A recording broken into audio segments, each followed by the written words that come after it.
काही दिवसांपूर्वीची गोष्ट आहे. अशोकरावांचे नाव पुकारताच ते संकोचून स्टेजवर आले. याआधीही ते एका स्पर्धेत भाग घेण्यासाठी स्टेजवर गेले होते. त्यावेळेचा उत्साह वेगळा होता, पण आज त्यांचे पाय थरथरत होते. भीतीने त्यांचे हृदय वेगाने धडधडत होते. ते माईकजवळ गेले आणि थांबले. त्यांनी समोरच्या रांगेत बसलेल्या आपल्या बहिणीकडे पाहिले. तिने मान हलवून त्यांना बोलण्याचा इशारा केला, पण अशोकरावांचा आवाज घशातून बाहेर पडत नव्हता. ते खूप अस्वस्थ वाटत होते. ते एका बँकेत उच्चपदस्थ अधिकारी होते आणि त्यांच्या प्रभावी आवाजामुळे त्यांना सर्व कर्मचारी घाबरत होते. पण आज त्यांचा आवाज दबला जात होता. शेवटी ते अडखळत बोलू लागले, "मी अशोक देशमुख, वय 55 वर्षे.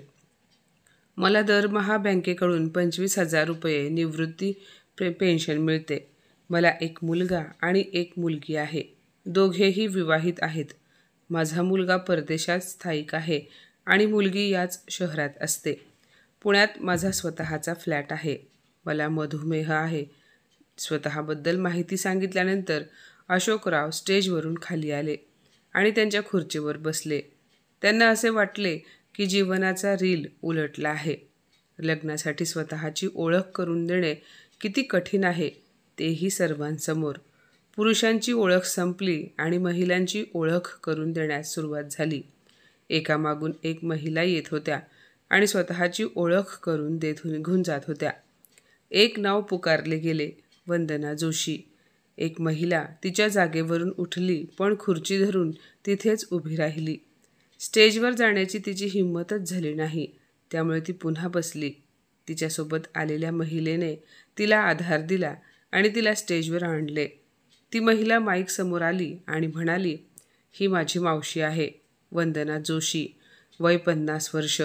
ती सातारा येथे राहत होती. 2 वर्षांपूर्वी यांचे पती आणि 2 मुलांचा एका कार अपघातात मृत्यू झाला." मग प्रशासक म्हणाले, "त्यांनाही काही बोलू द्या.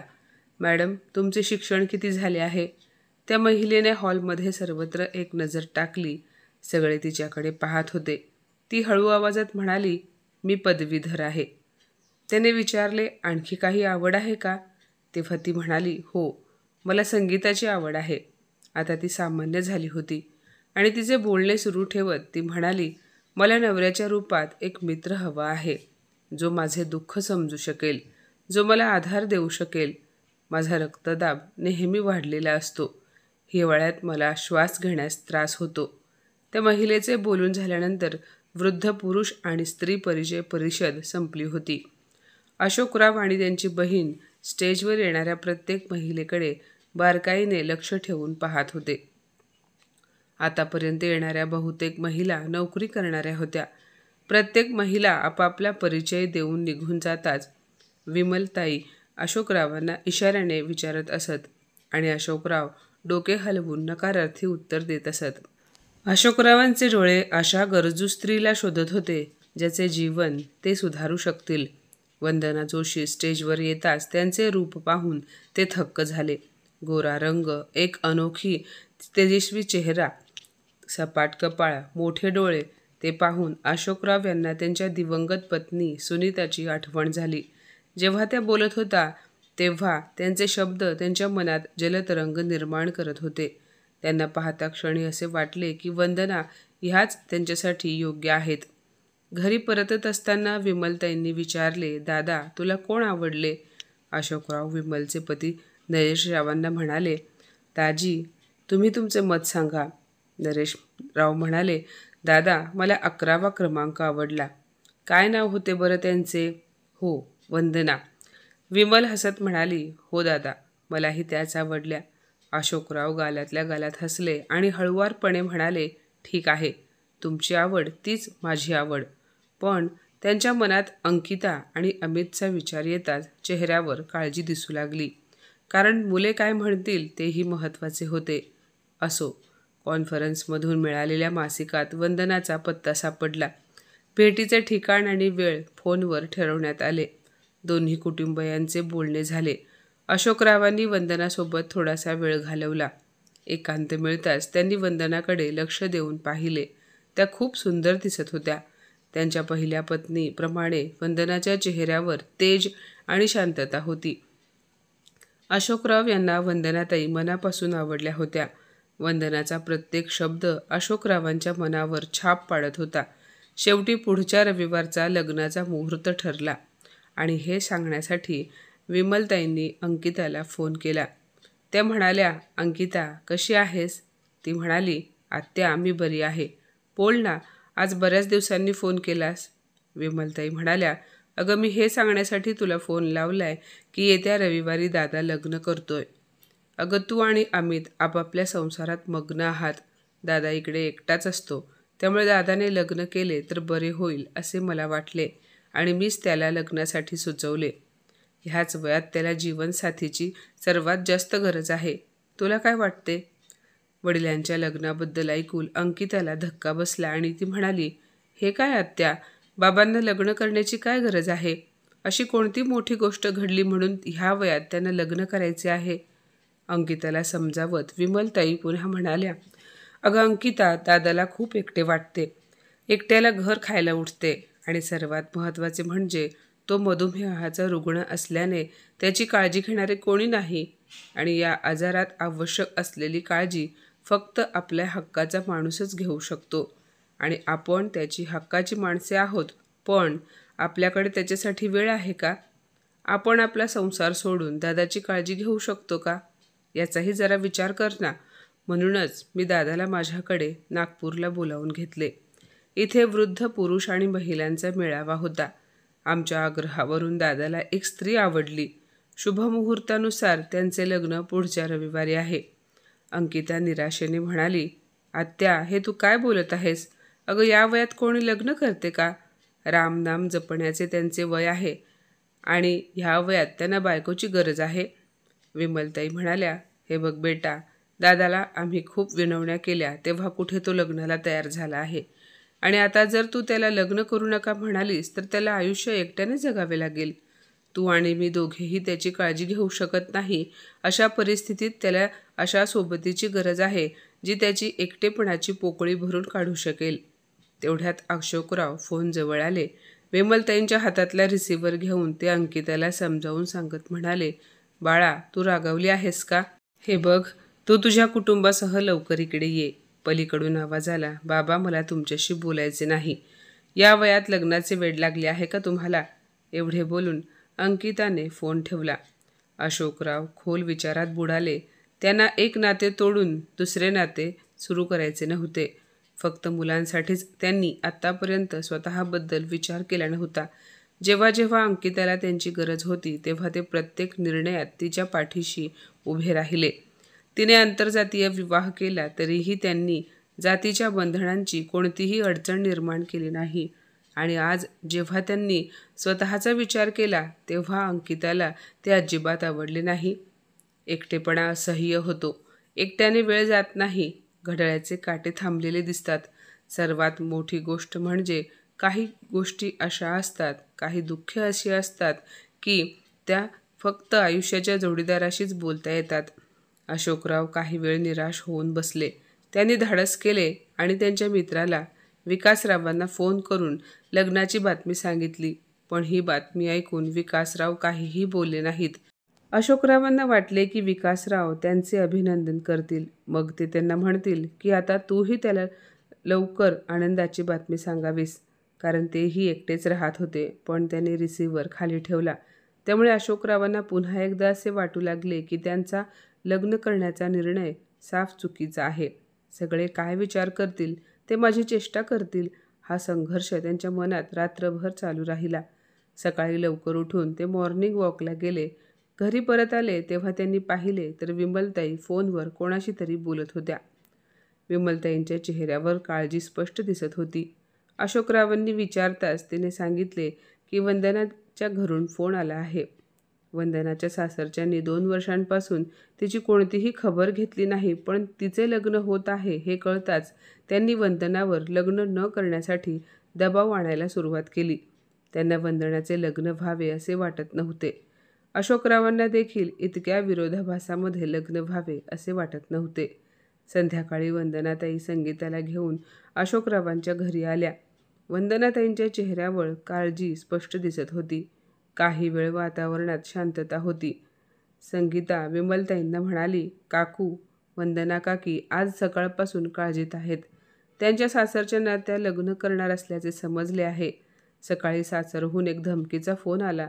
ती पुढे म्हणाली की खरं तर त्यांच्या दिराला त्यांच्याशी लग्न करण्याची इच्छा आहे. हे ऐकून विमलताई काहीसा विचार करून म्हणाल्या, ही तर खूपच चांगली बातमी आहे. वंदना तिच्या सासरी तिच्या आपल्या कुटुंबात स्वतःला जुळवून घेईल. तेव्हा वंदना घाबरलेल्या आवाजात म्हणाली की माझ्या सासरच्या लोकांना माझी प्रॉपर्टी हडप करायची आहे. सकाळी मला माझ्या सासऱ्याचा फोन आला होता. ते फक्त एवढेच म्हणाले की जे काही तुझ्या नावावर आहे ते आमच्या नावावर हस्तांतरित कर. मग तू लग्न कर किंवा कुठेतरी जाऊन तुझे तोंड काळे कर. आम्हाला त्यांच्याशी काही देणेघेणे नाही. ती पुढे म्हणाली, माझा दीर दारू पितो आणि त्याचे इतर महिलांशी अवैध संबंध आहेत. म्हणून माझ्या जावेने घटस्फोट घेतला. माझ्या नवऱ्याच्या आणि मुलाच्या अंत्यसंस्काराचा खर्चही मीच केला. त्यांच्या मृत्यूनंतर 2 वर्ष कोणीही माझी साधी विचारपूस देखील केली नाही. जर आज माझ्या आईवडिलांनी मला साथ दिली नसती तर, असे बोलून त्या रडू लागल्या. मी जर पुन्हा त्या घरात गेले आणि दिरासोबत लग्न केले नाही तर ते मला आणखी त्रास देतील आणि मग माझी सर्व मालमत्ता त्यांच्याकडे जाईल. अशोकरावांना वंदनाचे बोलणे योग्य वाटले. त्यांना वंदनाताईंच्या बोलण्यातून कळले की वंदनाताईंना अशोकरावांशी लग्न करण्याची इच्छा आहे. पण मुलांच्या विरोधामुळे अशोकराव निर्णय घेऊ शकत नव्हते. त्यामुळे ते काहीच बोलले नाहीत. रात्री जेवण करत असताना अशोकराव विमलताईंना म्हणाले, मी उद्या परत पुण्याला जाईन. आता इथे राहून काय उपयोग?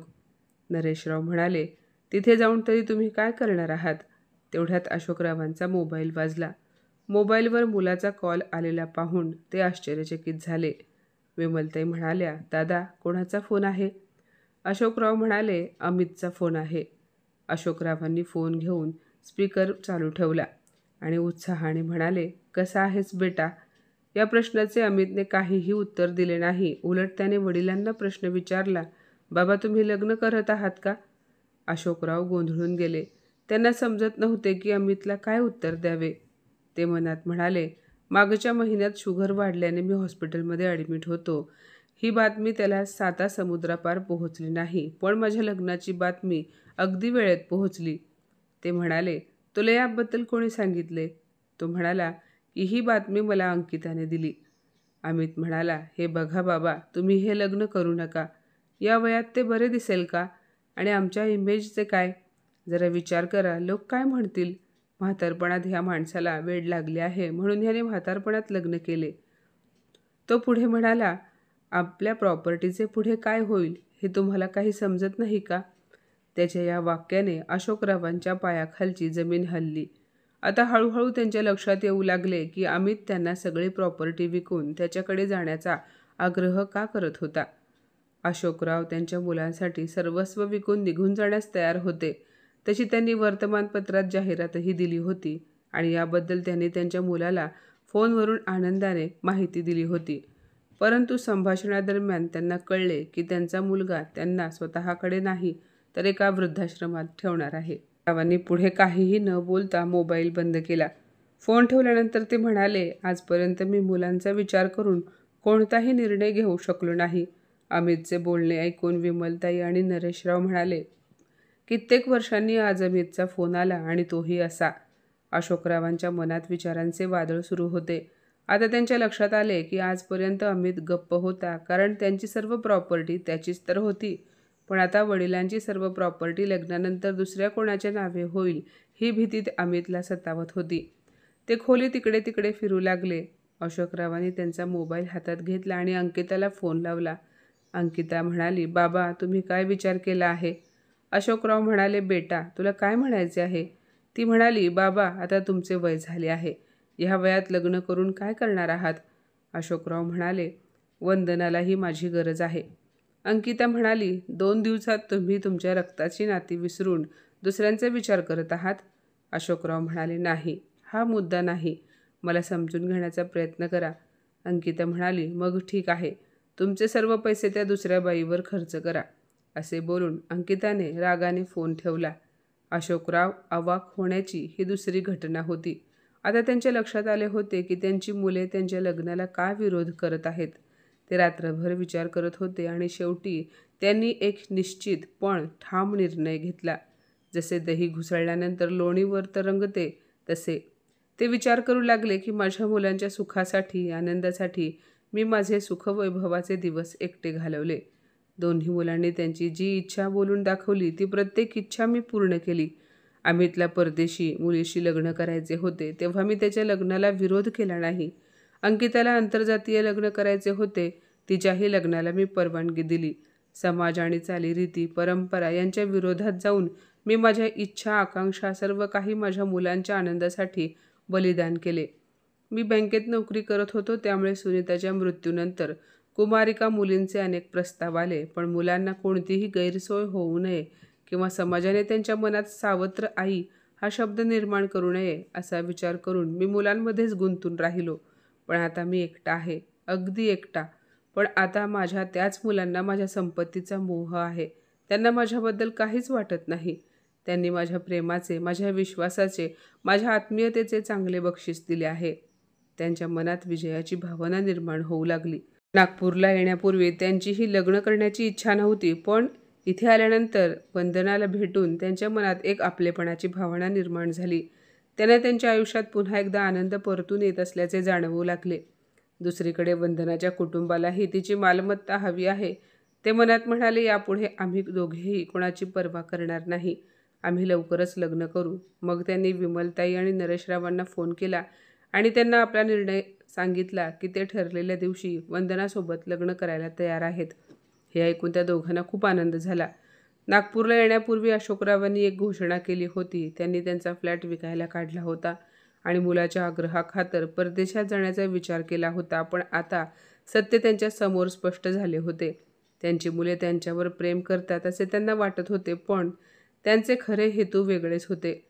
अशोकरावांनी एक निर्णय घेतला. दुसऱ्याच दिवशी त्यांनी वकिलांना बोलावले आणि संपूर्ण मालमत्ता एका धर्मादाय संस्थेला दान करण्याचा निर्णय घेतला. वकिलांनी विचारले, सर, तुम्हाला खात्री आहे का एवढी मोठी मालमत्ता तुम्हाला तुमच्या मुलांना द्यायची नाही? अशोकराव हसले आणि म्हणाले, होय, माझी मुले माझ्या प्रेमाला पात्र नाहीत. मी ज्यांच्यावर प्रेम केले त्यांच्यासाठी मी आयुष्य वेचले, पण आज त्यांना माझी नाही तर माझ्या संपत्तीची गरज आहे. त्यामुळे आता ती गरज मी समाजासाठी पूर्ण करणार. त्या संध्याकाळी अशोकरावांनी वंदना जोशींना भेटायला बोलावले. त्या आल्या, पण चेहऱ्यावर चिंतेची छटा स्पष्ट दिसत होती. काय झाले वंदना? अशोकरावांनी विचारले. वंदना हळूवार हसल्या आणि म्हणाल्या, माझ्या सासरच्या लोकांनी पुन्हा धमकी दिली आहे. माझ्या नावावर असलेली प्रॉपर्टी त्यांना हवी आहे. त्यांनी सांगितले आहे की मी जर लग्न केले तर ते मला कोर्टात खेचतील. अशोकराव मनापासून हसले आणि म्हणाले, मग आपण त्यांच्यासाठी एक चांगली भेट तयार केली पाहिजे. म्हणजे? वंदनाने आश्चर्याने विचारले. म्हणजे माझ्या वकिलांकडे जाऊन आपण एक पेपर तयार करू. तू तुझी संपूर्ण मालमत्ता एखाद्या अनाथ आश्रमाला दान कर. मग पाहू तुझ्या सासरचे काय करतात. वंदनाच्या डोळ्यात पाणी आले. हे शक्य आहे का? होय, आणि आता मीही माझी संपूर्ण मालमत्ता दान करतोय. मग आपल्या नात्याला कोणीही अडवू शकत नाही. रविवारचा दिवस उजाडला. मंदिरात फार थोडे लोक उपस्थित होते. फक्त विमलताई, नरेशराव, संगीता आणि काही मित्रमंडळी. वंदना आणि अशोकराव अत्यंत साधेपणाने विवाह बंधनात अडकले. जेव्हा अंकिता आणि अमितला ही बातमी समजली तेव्हा त्यांनी संतापाने फोन केला. बाबा, तुम्ही हे काय केलंत? अंकिता संतापाने ओरडली. मी आनंदाने लग्न केले, आता तुम्हीही खुश राहा, अशोकराव शांतपणे म्हणाले. अमित चिडून म्हणाला, पण तुम्ही तुमची प्रॉपर्टी का दान केली? अशोकराव म्हणाले, कारण मला प्रेम, माया आणि आधार हवा होता, मालमत्ता नाही. जी गोष्ट माझ्यासाठी महत्त्वाची नाही ती तुमच्यासाठी का जपून ठेवू? ऐकून दोघेही गप्प झाले. अशोकराव पुढे म्हणाले, मी माझ्या आयुष्यातील सर्व जबाबदाऱ्या पार पाडल्या, पण आता माझ्या शेवटच्या दिवसांसाठी मी स्वतःसाठी जगण्याचा निर्णय घेतला आहे. तुम्ही माझ्या निर्णयावर नाराज असाल, पण हेच माझे अंतिम सत्य आहे. तुम्ही माझी मुले असाल, पण माझा खरा आधार आता वंदना आहे. वडिलांचे असे बोलणे ऐकून अमित आणि अंकिता पुढे काही बोलले नाहीत. खरे तर त्यांच्या स्वार्थाने त्यांना वडील गमवायला लावले होते. अशोकराव आणि वंदना एका नवीन प्रवासाला निघाले होते, संपत्तीच्या मोहापलीकडे, नात्यांच्या नवीन परिभाषेत. त्या दिवशी त्यांना कळले, आयुष्य एकट्याने जगण्याचे नसते, पण त्याहून वाईट म्हणजे अशा लोकांसाठी जगणे की ज्यांना फक्त आपली संपत्ती हवी असते. दोघांनी नव्या आशेने हातात हात घेतला आणि मंदिराबाहेर पडले, एकत्र, आनंदाने आणि कुठल्याही बंधनाशिवाय. तर माझ्या मित्रमैत्रिणींनो, आजची ही कथा तुम्हाला कशी वाटली कमेंटमध्ये नक्की सांगा आणि अशाच नवनवीन कथा ऐकण्यासाठी प्रज्ञा मराठी स्टोरीजला नक्की सबस्क्राईब करा. धन्यवाद.